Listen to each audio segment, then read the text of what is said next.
Hey y'all, so you saw today's topic of discussion, and it's basically how to play TF2. So basically this video will go over the very basics of Team Fortress 2, and will serve as more of a beginner's guide to the game. So without further ado, let's begin. So, in order to understand how to play TF2, we need to understand what is TF2. So, TF2 is what we call a hero shooter or a class-based shooter, and it involves fighting and contesting against the enemy team to complete the objective in order to win the match. Now, when you load into a match of TF2, you have the option of picking one of 9 classes. Let's talk about them.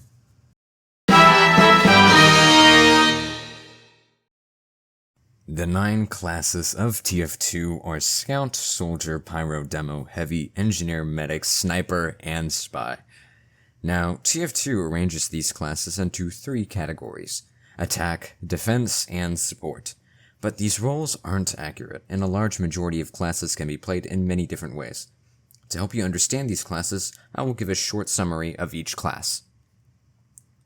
Scout is the fastest class in TF2, and excels in taking 1v1 fights. He is deadly from point-blank range to slightly medium range.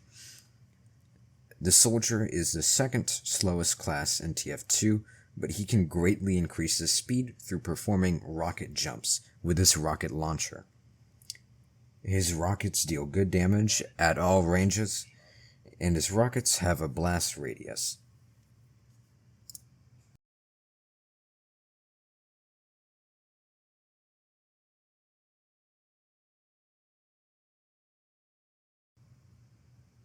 Pyro has a flamethrower that is limited to close range.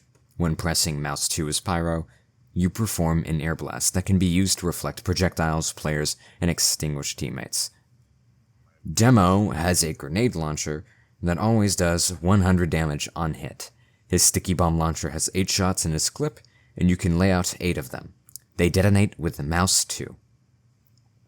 Heavy is the slowest but tankiest class in TF2, and he has a minigun that is good from close to mid-range. Engineer can place buildings using metal. These buildings are the sentry dispenser and teleporter. You have a maximum of 200 metal in your reserve, and you can use metal to upgrade buildings up to level 3. Increasing a building's level increases its abilities. The sentry hurts people, the dispenser heals your team, and replenishes ammo and metal, and your teleporter allows your team to teleport. Without your buildings, you're essentially a slower scout that does a little less damage. With the medic, you have a medigun that can heal your team, and through this healing, you fill up your Ubercharge meter. Once this meter is filled, you can activate your charge via pressing mouse 2. This makes your target invincible for 8 seconds. Your heals can also give your healing target a temporary extra 50% of their maximum base health. Sniper is a long-range character. His rifle is 100% accurate and does 150 damage on headshot. The longer you stay scoped in, the more damage a headshot does, dealing up to 450 damage. And remember, you cannot headshot without staying scoped in. Spy can turn invisible with mouse 2. He has a disguise kit allowing himself to disguise as any player in the enemy team. When invisible, you can't shoot or knife people. When someone's back is exposed to you, your knife will instantly kill them if you are visible. It's a good idea to experiment with all classes and get a good understanding of them. Picking a class that you like and playing them the most is also a good idea to make learning a lot easier.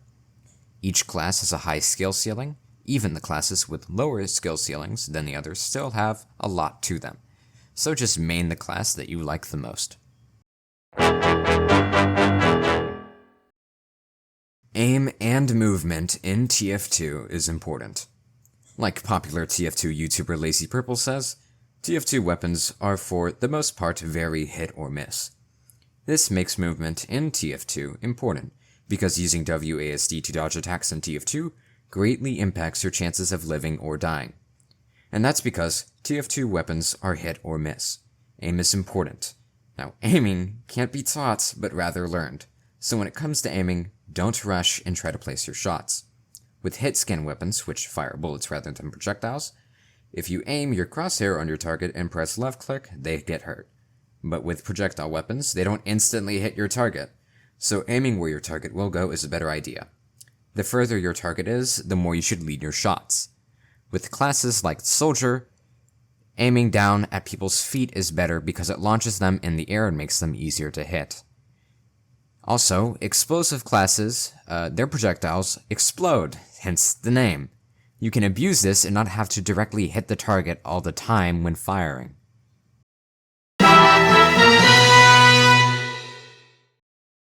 So how do we win games in TF2?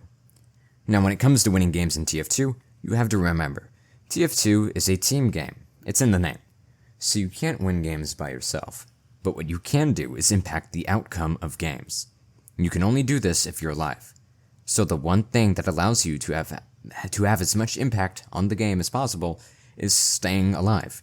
And you can stay alive by picking your fights, which means deciding which fights to take and which fights to not take.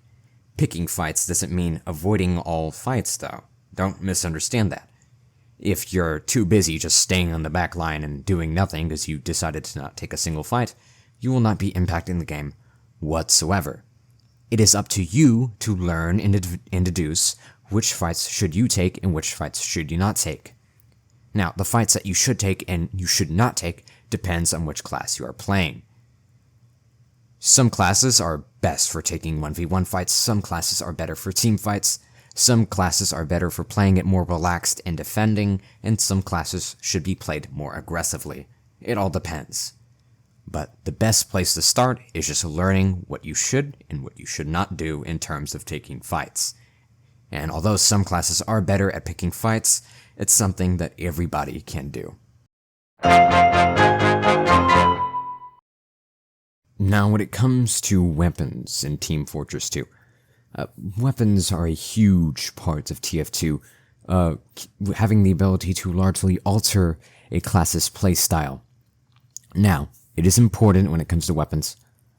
Not all of them, and a large majority of them are not direct upgrades. Matter of fact, you're just better running stock weapons most of the time. So get used to running your regular stock weapons before you try moving on to more diverse weapons. Now, rarely, like I said, they'll be direct upgrades, more as side grades, allowing you to do one thing better at the cost of something else, and that's what most of them are. Now, it's a good idea to possibly research or look into other videos explaining how different weapons work, and if some are better than stock if you want the most optimal loadout, but what I recommend for you is to just get used to using your stock weapons, and you'll be fine. Hey y'all, thank you for making it to the end of the video, by the way. I just wanted to say thank you so much for watching my content, and thank you for getting our latest video over 100 views. Wow, that is a big thing for me. If you have any questions whatsoever, leave them in the comments. I'll be happy to answer them. If you have any suggestions, I would greatly appreciate if you drop them there as well. If you would like or subscribe, I would be extremely thankful if you did that. Thank you, and make sure to drink some water today.